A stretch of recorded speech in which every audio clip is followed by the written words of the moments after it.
Newsfirst at 9. Headlines.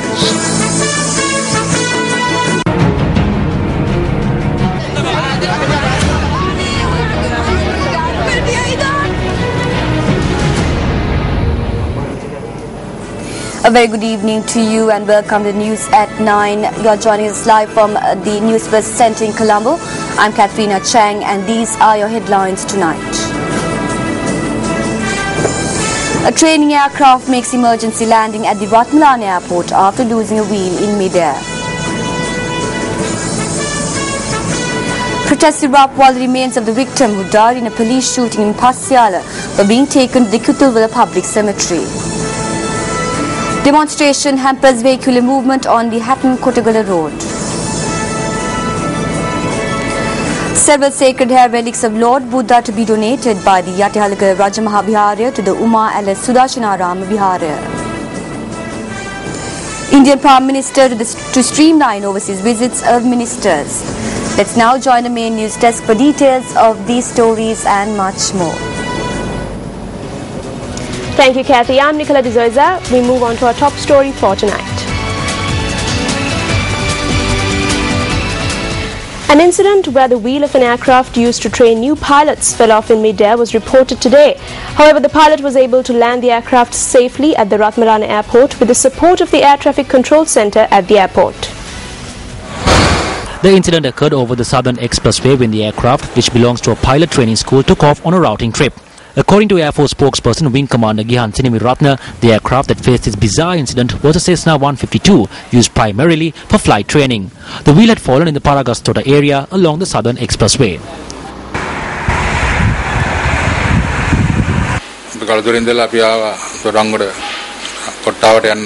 We were travelling from Kaluthura to Kottawa and we entered the expressway from Dodamgoda. 5 or 6 kilometers into our journey, we heard a plane fly past us. The wheel came loose when the plane bank left. The wheel fell on the other side of the road.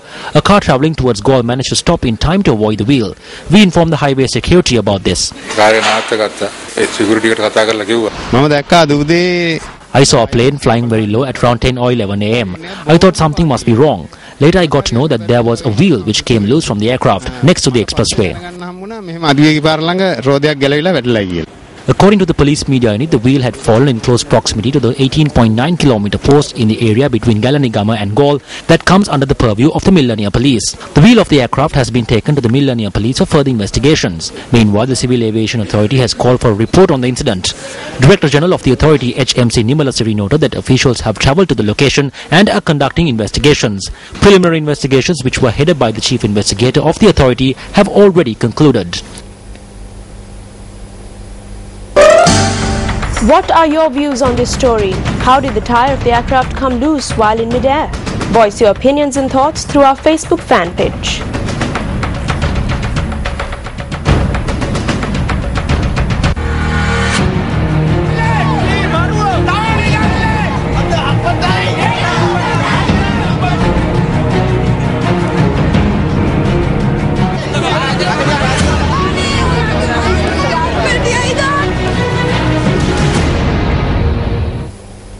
In more local news, the final rites of Subhash Indikar, who died in a police shooting in the Pasiala area in Nittambua, were performed at the Kitulwala Public Cemetery today. The location where the victim is said to have been shot at from was inspected today as well. Judicial Medical Officer S. Hevage conducted investigations at the location in Pasiala on the Colombo-Kandy main road where Subhash Indikar was said to have been shot at. According to our correspondent, the location marked by the police as where the shooting occurred was inspected by the Judicial Medical Officer. However, area residents state that the location marked by the police as where Subhash Indikar collapsed after being shot at is different from the actual location. The collapse near the road leading to the alloy wheel store. Its actual location is further away from the marked location. They were somewhere around here, not at the location that was marked. According to Sachin Chaturanga, the pillion rider who survived this incident, the motorcycle collapsed in close proximity to where the shooting was carried out. However, according to the police, the location is around 150 meters away.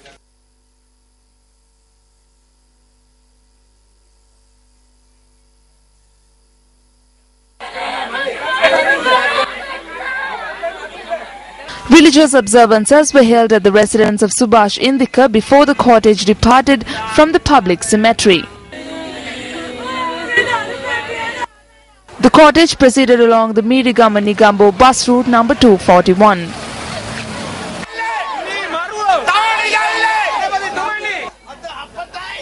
A group of individuals who attended the funeral procession began to stage administration, blocking the road. Our correspondent in the area noted that vehicular movement was hampered as a result of this. The final rites of Subhash Indikar Jayasinghe was performed at the Kitulwala Public Cemetery in Mirigama.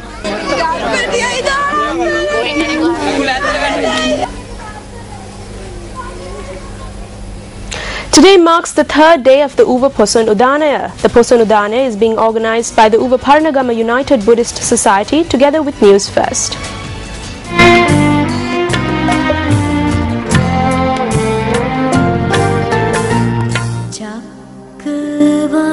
The Uva Poson Udanaya is centered around the Sri Sudarshanarama Purana Vihara in Umaala, Uva Parnagama. A large number of devotees flocked to the temple till dawn today to pay homage to the sacred relics of Lord Buddha. The sacred relics, which were placed at the Sri Sudarshanarama Vihara over the past 2 days, were taken back to the Yatihalegala Rajamaha Vihara today following religious observances.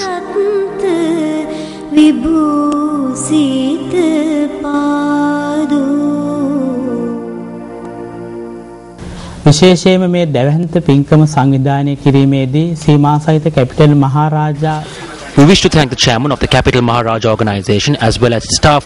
We also need to thank Newsfirst, Sirius FM and all other sponsors who made this event a success. The Venerable Theros paid a great deal of attention and respect to the sacred relics. This was also seen by the devotees of Uva Parnagama. We are very happy about this, and because of this we will take steps in the future to donate some of the sacred hair relics to the Sri Sudarshanarama temple so that the people of Uva can pay homage to it. ඒ ඌවේ ජනතාවට වන්දනාමාන කිරීමට පරිත්‍යාග කිරීමට ඒ විහාරස්ථානයට පූජා කිරීමට බලාපොරොත්තු වෙනවා. The Poson Kalapaya was declared open yesterday by Minister of Foreign Employment Promotion and Welfare Dilan Pereira.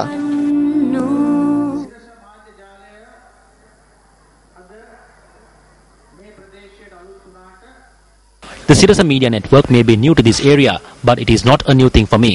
At times when state media organizations have refused to help me, it is Sirasa that always extends its support to me. I know fully well that if Sirasa undertakes a task, it will be completed to perfection. I have stated this in Parliament as well, and it is in the Hansard. Venerable Madam Mulane Vijita Thero has selected the best organization for this task.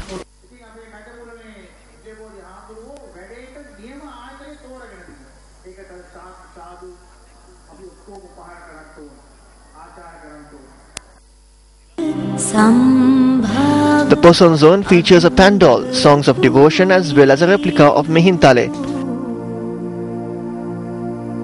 Dansals were held today as well for the devotees who flocked to the Uva Parnagama area. A special screening of the Sri Siddhartha Gautama movie was also held, while Newsfirst screen tests were also conducted. An art competition for children was held at the Uva Poson Udanaya today. A large number of children representing various age categories took part in the competition.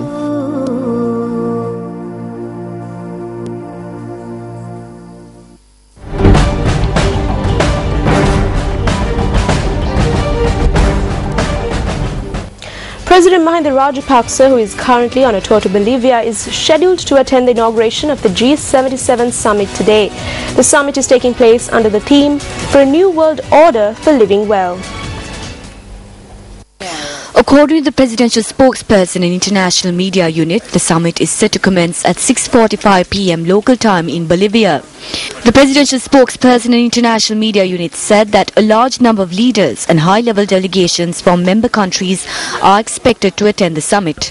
The current chairman and the president of Bolivia, Evo Morales, UN Secretary General Ban Ki-moon, and UN General Assembly President John W. Ash are among them. President Rajapaksa will also address the summit tomorrow. The presidential spokesperson and international media unit added that the president is also scheduled to hold talks with UN Secretary General Ban Ki-moon. The group of 77 was founded in 1964. The number of founding members of the group was 77 countries, but by November 2013, the organization's member states rose to 133.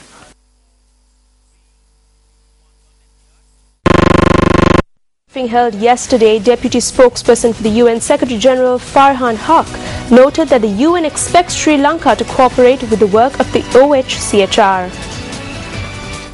The Sri Lanka's ambassador there said in the session of the Human Rights Council, we reiterate the categorical rejection of this resolution and our non-cooperation with the OHCHR-driven comprehensive investigation. So, they'd sort of alluded to it before, but they've now said in a UN venue that they will not cooperate. And I wanted to know, one, if there's a position, and two, if anyone in the Secretariat intends to speak to the Rajapaksa government about this.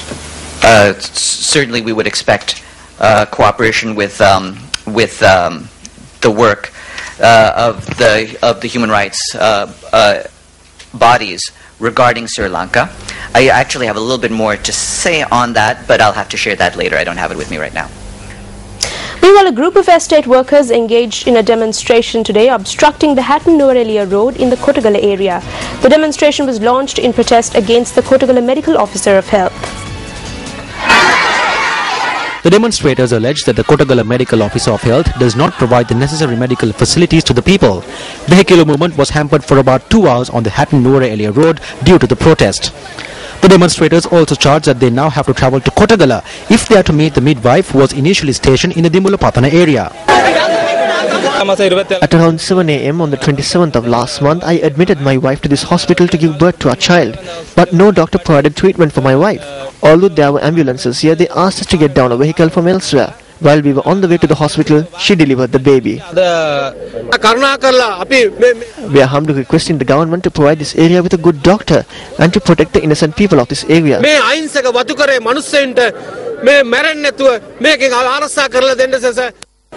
A discussion with regard to this problem was held between officials of the Office of the Medical Officer of Health and officials in the area, subsequent to which the demonstrators dispersed.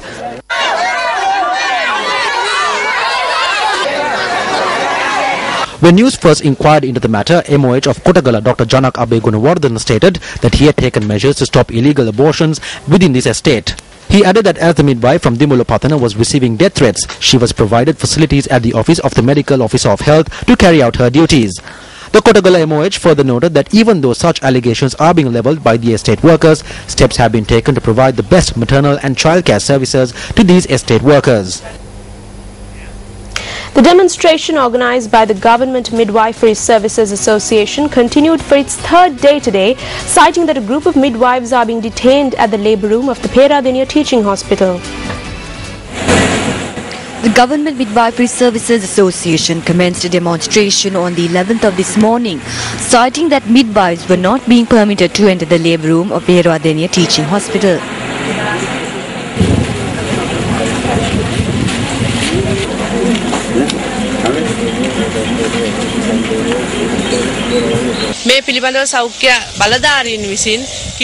The health officials have not intervened to resolve this matter. Yesterday, an invitation was extended to participate in a discussion at the Ministry of Health. The discussion is to take place on the 17th of this month, which is Tuesday. Through this invitation, the Ministry of Health has requested us to continue the demonstration until Tuesday. We are disappointed about this.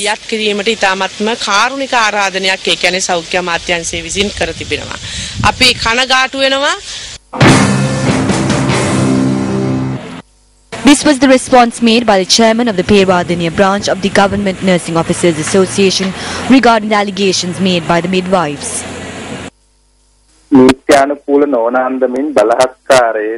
19 midwives forcibly entered the labour room in an illegal manner and are remaining in there. The obstruction of the nurses' duties can be considered as an act of terror. We condemn this act.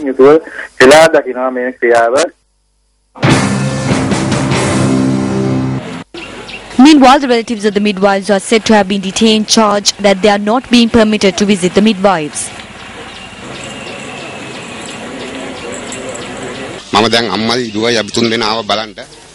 My mother, daughter and myself came here, but they are not allowing us to enter.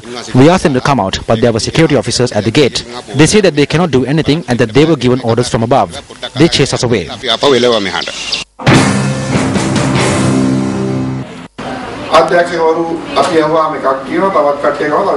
When we inquire, the directors tell us one story while the others tell us a different story. We are not attempting to sabotage their trade union action.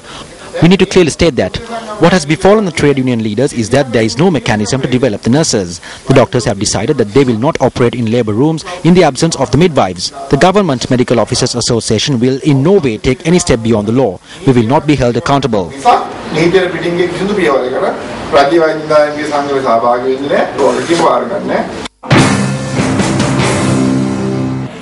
The GMOA has decided to suspend all caesarean surgeries at the Castle Street Hospital for Women. Central Working Committee members of the GMOA, Dr. Nalin Deherot, said that the nurses are not permitting the midwives from entering the operating theatres and labour rooms at the hospitals. He added that based on the legal environment, the GMOA has decided to halt all surgeries except for emergency surgeries.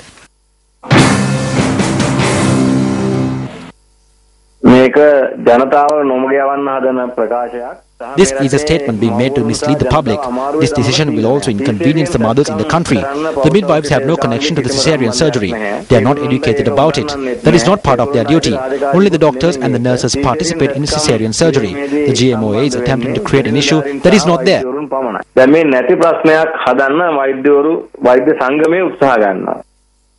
When inquired, the director of the hospital, Dr. W.K. Vikramasinghe, said that he will discuss the issue with the GMOA and will take alternative measures to resolve the situation. He added that activities at the hospital are continuing without any hindrance. You're watching News First, and up next is our journalism segment, Action TV.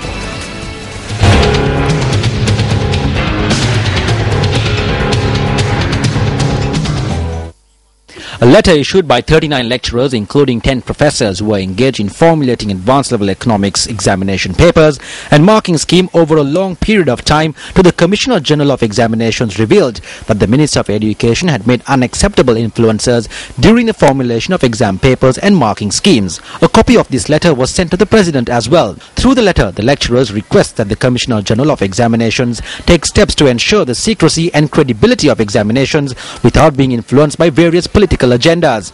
Dr. Jagat Bandaranaike, the former Dean of the Management Faculty at the University of Sri Jayawardenepura, speaking to Action TV on the 30th of May, stated that the Commission of Examinations handed over 5 questions to be included in the 2013 Advanced Level Business Studies paper. None of the former examinations department heads have exerted any pressure on us when compiling the examination papers. We make this commitment not because of the monetary benefits we receive from it. We receive only a small amount of money from it. Everyone knows that. We believe that it is a national duty. When individuals attempt to intervene in this manner, the standards of this examination drops. We hope that the President will focus his attention on this, because if this department continues to act in this manner, it will definitely lead the education sector into a dark era. Speaking in Parliament on the 5th of this month, the Minister of Education revealed the contents of a letter written by the Commissioner General of Examinations on Dr. Jagat Bandaranaike. The Commissioner General of Examinations revealed to me that Jagat Bandaranaike served at the Vidyodaya University from 1973 to 2004, and he held the position of senior lecturer when he retired. He is 70 years old now and resides in Canada with his children. He comes down to Sri Lanka to prepare the examination papers. The Commissioner has the right to remove such an individual for the good of the children, in accordance with this Act. We cannot question it. According to the Minister, Dr. Jagat Bandaranaike comes down from Canada only to prepare the examinations papers. This reveals the dedication of this intellectual and the service that he continues to render to the country. The Commissioner is said to have powers which cannot be questioned by anyone. However, instead of taking steps to provide direct answers to the allegations leveled by Dr. Bandaranaike and the other lecturers, he has adopted a strategy of writing letters to the minister and utilizing parliamentary privileges to spread various views. This cannot be seen as a move which serves justice to the reputation of the Examinations Commission. Furthermore, it does not address concerns about the credibility and secrecy of the advanced level examinations. Tomorrow, Action TV will bring you the response given by a number of university lecturers to the statements of the Minister of Education.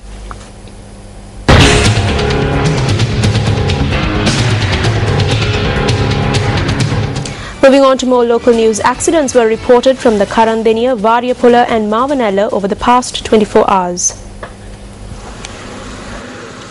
A motorbike and the SLTB bus collided in Borakanda, Karandeniya, killing both the rider and pillion rider of the motorbike. The police said that the accident took place at around 10:45 last night. The victims were identified as M.H. Shashin Dilshan and K.H. Samira Sampath, residents of Galagoda Atta, Karandeniya. Our correspondent in the area said that both of the victims were aged 18. The driver of the bus has been arrested while the bodies have been placed at the Balapitiya Base Hospital for the post-mortem examination. An accident in the Horonbua area on the Variapola Ganewata road claimed the life of an unmarried 27-year-old male from the Potuveva area in Variapola. According to the police, a hand tractor plying towards Ganewata had collided with a three-wheeler that approached in the opposite direction at around 1:20 this morning. According to the police, the accident had occurred as the driver of the three-wheeler had put his head out of the moving vehicle before the accident took place.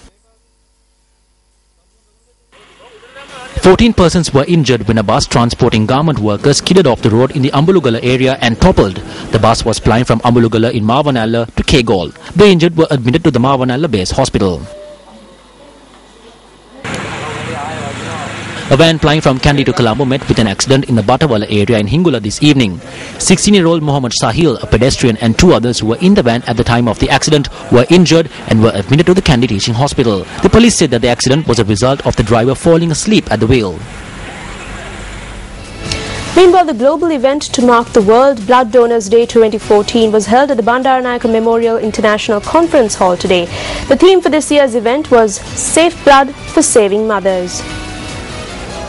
This is the first time that a South Asian nation is hosting the World Blood Donors Day global event, which is aimed at raising awareness on the need for safe blood and appreciate the services of voluntary, non-remunerated blood donors.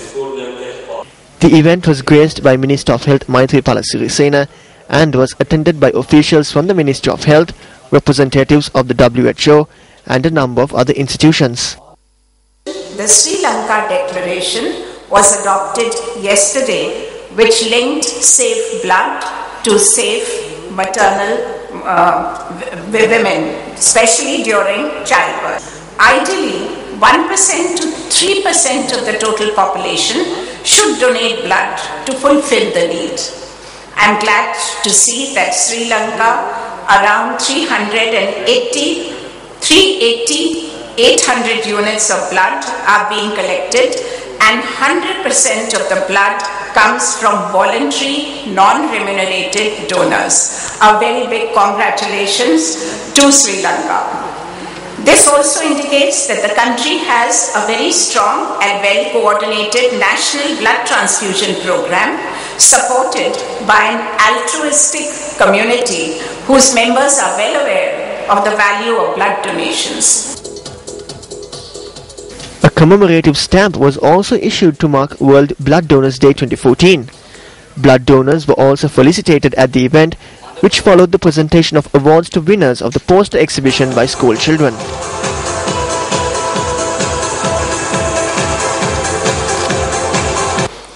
Our main focus should be to reduce maternal mortality in countries where it is very high by having a donor-driven safe blood transfusion service. The main objective of this event is to promote voluntary blood donation. In Sri Lanka, we have well-organized blood collecting and screening centers throughout the country. We cater to both public and private health sector according to their requirement. Our people consider donating blood as a religious responsibility. Frequently, blood donation campaigns are conducted in temples, churches, schools and in the other places of religious activities and also in workplaces. All that blood is donated freely and voluntary without seeking any compensation. Thus, we are able to have adequate stocks of blood and blood products at all times. The commemorative flag of the World Blood Donor Day 2015 was presented to the next host nation, China, at this event. In business news, Minister of Plantations Industries Mahinda Samarasinghe says that rubber cultivation in the northern areas of Sri Lanka has begun. The minister made this comment at the annual general meeting of the Colombo Rubber Traders Association last evening.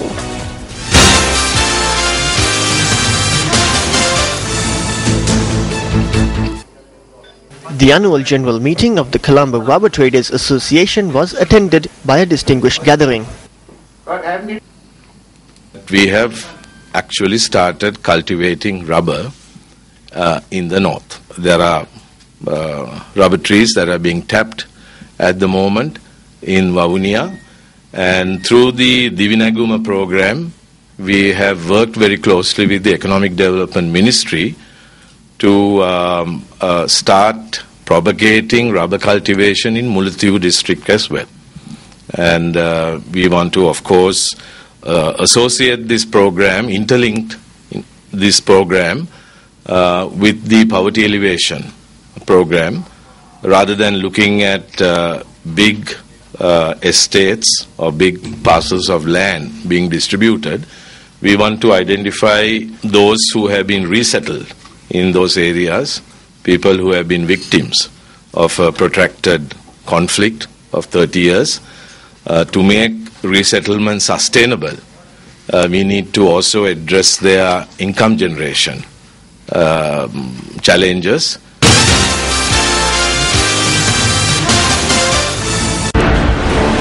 Cricket in Australia and New Zealand, many fans have high expectations. As the head of the organising committee of the 2015 World Cup, do you think infrastructure development and everything are in place?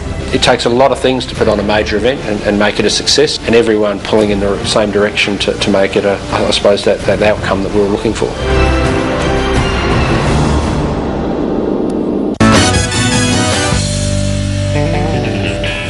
A magnificent century by Kumar Sangakkara steadied Sri Lanka as they continued their first innings on day 3 of the first test against hosts England. The game, which is being worked off at the Lord's Cricket Ground, saw England post a first innings score of 575 runs. Overnight batsman Kaushal Silva was the first Sri Lankan wicket to fall today as he was undone for 63 runs. Kumar Sangakkara and Mahela Jayawardene then teamed up to put on a 126-run stand for the third wicket.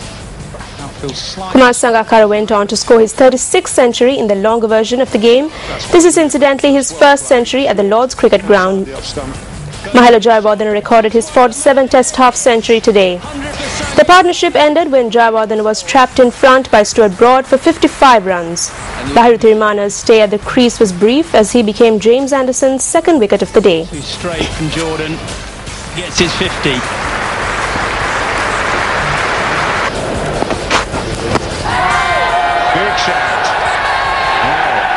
Batsman. It's out. Clipped to mid-wicket, roundabout head high. A short while ago, Sri Lanka were on 356 for 4. In more sports news, following a dominant performance on their home turf, Royal College Colombo regained the Michael Gunaratne Trophy today. The 59th annual encounter between Royal College Colombo and St Thomas's College Mount Lavinia for the Michael Gunaratne Trophy was worked off at the Royal College Sports Complex today. The Royalists surged to a 19 for 12 lead in the first half. Backed by a vocal home crowd, the Royalists upped their game on both ends and only conceded 5 points after the turnaround, while adding 17 points to their tally. The final scoreline read 36 for 17 in favour of the lads from Reed Avenue.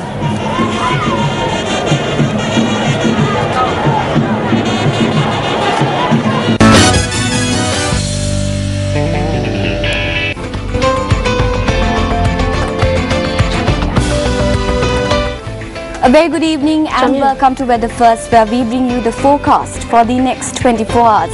Now, starting with the northern tip of the island, which is the Jaffna area, we're expecting partly sunny and cloudy weather conditions with the temperatures ranging between 28 and 34 degrees Celsius. However, moving down to the eastern part of the island, which is the Batical area, same weather condition as the north, partly sunny as well as cloudy weather conditions with the temperatures ranging between 27 and 36 degrees Celsius. The central part of the island, however, is rainy weather conditions. Let's take a look at your Kandy area with your temperatures ranging between 23 and 28 degrees Celsius. Moving down to New Aurelia, rainy weather conditions as well to develop in the next 24 hours, with the temperatures ranging to a cold 14 to 18 degrees Celsius. As well as your Ratnapura area, rainy weather conditions are expected, with their temperatures ranging between 24 to 30 degrees Celsius. In the western and southern part of the island, same weather conditions are expected to prevail over the island within the next 24 hours. Rainy weather conditions are to develop, with your temperatures ranging between 25 to 31 in Colombo, and Galle is 25 to 30 degrees Celsius. Let's now take a look at the weather forecast for the next 24 hours.